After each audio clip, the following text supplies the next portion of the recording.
കൂട്ടുകാരെ, പുതിയൊരു വീഡിയോയിലേക്ക് എല്ലാവർക്കും സ്വാഗതം. അപ്പോൾ ഇന്ന് നമ്മൾ പരിചയപ്പെടാൻ പോകുന്നത് ബീഫ് ഡ്രൈ ഫ്രൈൻ്റെ റെസിപ്പിയാണ് കേട്ടോ.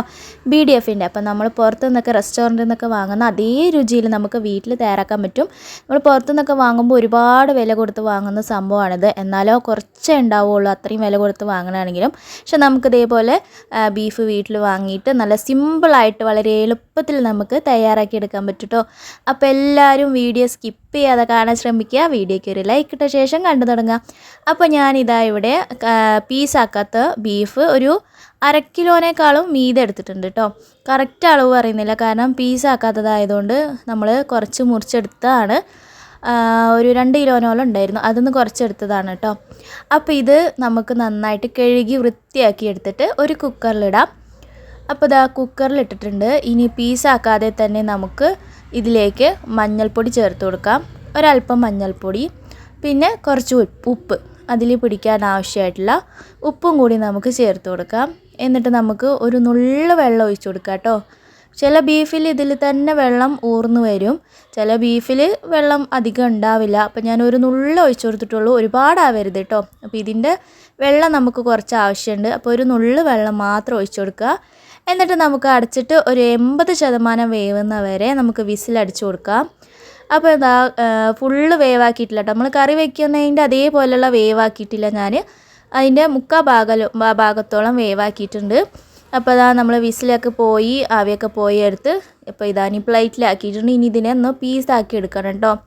അപ്പോൾ ഇങ്ങനെ വേവിക്കുമ്പോൾ നമുക്ക് നന്നായിട്ട് പീസാക്കി എടുക്കാനായിട്ട് എളുപ്പമായിരിക്കും. അപ്പോൾ ഞാൻ ഇതേപോലെ പീസാക്കി വെച്ചിട്ടുണ്ട്. അപ്പോൾ ഇതിങ്ങനെ വട്ടത്തിൽ നമുക്ക് മുറിച്ച് വയ്ക്കുമ്പോൾ നമുക്ക് ഫ്രഞ്ച് ഫ്രൈസിൻ്റെയൊക്കെ അതേപോലെയാണ് നമ്മൾ ബീഫ് ഡ്രൈ ഫ്രൈക്ക് പീസാക്കുന്നത് കേട്ടോ. അങ്ങനെ ആക്കാൻ എളുപ്പമാവും ഇത്. അപ്പോൾ അത് നമുക്ക് മുറിച്ച് മാറ്റി വയ്ക്കാം. അപ്പോൾ അതാ നമ്മൾ ഇതേപോലെ ഈ ഒരു രൂപത്തിലാണ് നമ്മൾ ബീഫ് കട്ട് ചെയ്ത് വെച്ചിരിക്കുന്നത് കേട്ടോ. അപ്പോൾ നമ്മൾ കട്ട് ചെയ്യുമ്പോൾ ഉടയാതിരിക്കാനാണ് നമ്മൾ 80% വേവിൽ നമ്മൾ എടുക്കുന്നത് കേട്ടോ. അപ്പോൾ കട്ട് ചെയ്യുമ്പോൾ ഉടയാതെ നോക്കുക. ഇതേപോലെ ഒരു പീസാക്കി വയ്ക്കുക. ചെറിയൊരു ചൂടോടെ തന്നെ നമ്മൾ മുറിച്ചെടുക്കുക കേട്ടോ. നല്ല ചൂടോടെ മുറിച്ചെടുക്കരുത്, ഉടഞ്ഞു പോകും. ചൂടാറിയ ശേഷം ചെറിയ ചൂടിൽ തന്നെ നമ്മളൊന്ന് മുറിച്ചെടുക്കുക. ഇനി നമുക്കിതിലേക്കുള്ള മസാലകളൊക്കെ തയ്യാറാക്കാം. അപ്പോൾ അതിനായിട്ട് നമ്മൾ കുറച്ച് ഇഞ്ചി വെളുത്തുള്ളി പേസ്റ്റ് ചേർത്ത് കൊടുക്കുന്നുണ്ട്. അതിന് ശേഷം നമ്മൾ കോൺഫ്ലോറാണ് ചേർത്ത് കൊടുക്കുന്നത്. കോൺഫ്ലോർ ഇല്ലെങ്കിൽ കുറച്ച് അരിപ്പൊടി ചേർത്ത് കൊടുത്താലും മതിയാവും കേട്ടോ. ഇനി ആവശ്യത്തിനുള്ള മുളക് പൊടി ചേർത്ത് കൊടുക്കുന്നുണ്ട്. അപ്പോൾ മുളക് പൊടി കാശ്മീരി ചില്ലി ആകുമ്പോൾ ഒന്നും കൂടി ബെറ്ററാണ്, നല്ലൊരു കളറ് കിട്ടും. അപ്പോൾ ഞാനിത് ഒരു അളവൊന്നും പറയുന്നില്ല, നിങ്ങളുടെ എരിവിനനുസരിച്ച് ചേർത്ത് കൊടുക്കുക. ഈ സ്പൂണിന് ഒരു 1.5 സ്പൂണാണ് ഞാൻ ചേർക്കുന്നത്. പിന്നെ ഒരല്പം മഞ്ഞൾപ്പൊടി, നമ്മൾ മഞ്ഞൾപ്പൊടി ഇട്ടിട്ടാണ് വേവിച്ചത്, അതുകൊണ്ടാണ്. പിന്നെ കുറച്ച് പെരിഞ്ജീരകം പൊടിച്ചാണ് ഇപ്പോൾ ഞാൻ ചേർത്ത് കൊടുത്തത്, അത് നല്ലൊരു ഫ്ലേവറാണ് കേട്ടോ. പിന്നെ കുറച്ച് കുരുമുളക് പൊടി, കുറച്ച് ഗരം മസാല, അതെല്ലാം കുറച്ച് മതി. അപ്പോൾ ഞാൻ ഈ സ്പൂണിൻ്റെ അളവിനനുസരിച്ചിട്ടാണ് നിങ്ങൾക്ക് കാണിച്ചു തരുന്നത്, ആ അളവിനനുസരിച്ചിട്ട് എടുക്കുക കേട്ടോ. അപ്പോൾ നിങ്ങൾ എത്രയാണോ എടുക്കുന്നത് അതിനനുസരിച്ചിട്ടുള്ള മസാല ചേർത്ത് കൊടുക്കുക, ഏകദേശം ഒരു അളവിൽ. പിന്നെ ആവശ്യത്തിനുള്ള ഉപ്പും. പിന്നെ ഞാൻ ചേർക്കുന്നത് ഒരു 1/2 മുറി നാരങ്ങ നീരാണ് കേട്ടോ, അതാണ് ചേർത്ത് കൊടുക്കുന്നത്. പിന്നെ കുറച്ച് നമ്മൾ ബീഫ് വേവിച്ചതിൻ്റെ സ്റ്റോക്ക് ഉണ്ടല്ലോ, ബീഫ് വേവിച്ചതിൻ്റെ വെള്ളം, അതും കൂടി ചേർത്ത് കൊടുക്കുന്നുണ്ട്. അപ്പോൾ വളരെ കുറച്ച് ചേർത്ത് കൊടുക്കുക, ആവശ്യമെങ്കിൽ മാത്രം പിന്നീട് ചേർക്കുക കേട്ടോ. അപ്പോൾ ഒരുപാട് വെള്ളം ആവരുത്.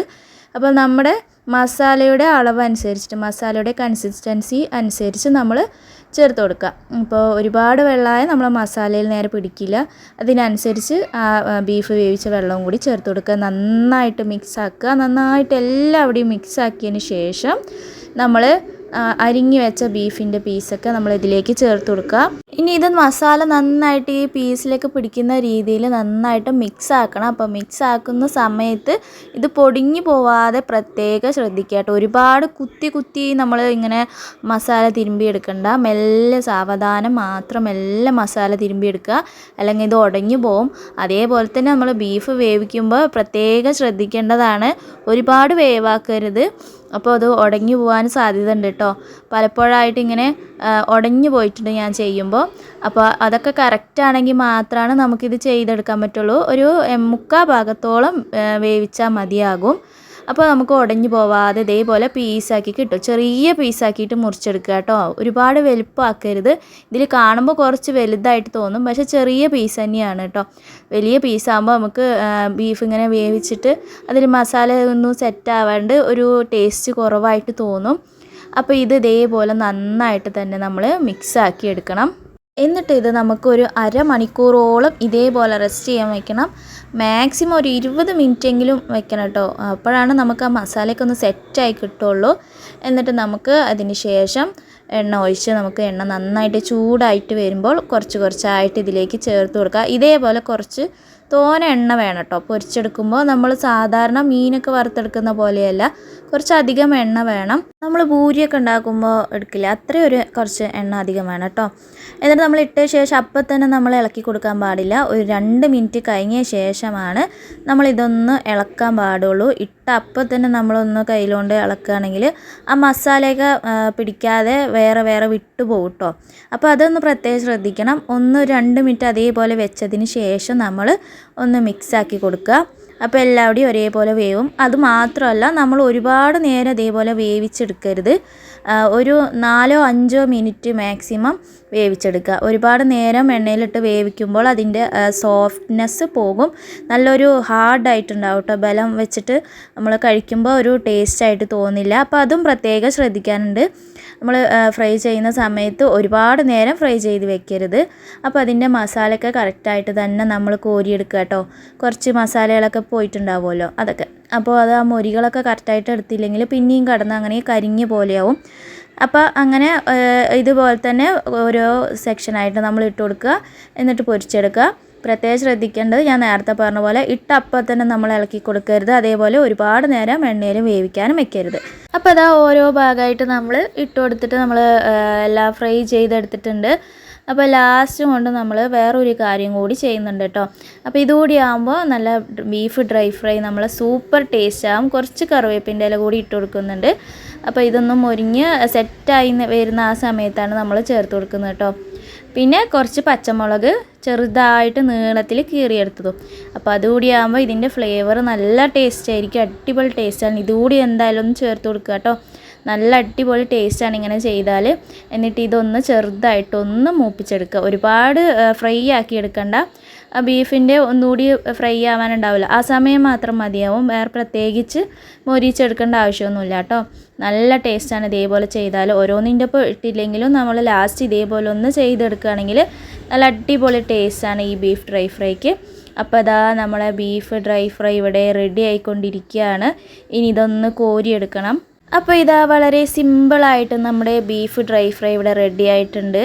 വളരെ എളുപ്പത്തിൽ നമുക്ക് റെസ്റ്റോറൻറ്റ് അതേ സ്റ്റൈലിൽ നമുക്ക് തയ്യാറാക്കി എടുക്കാൻ പറ്റും.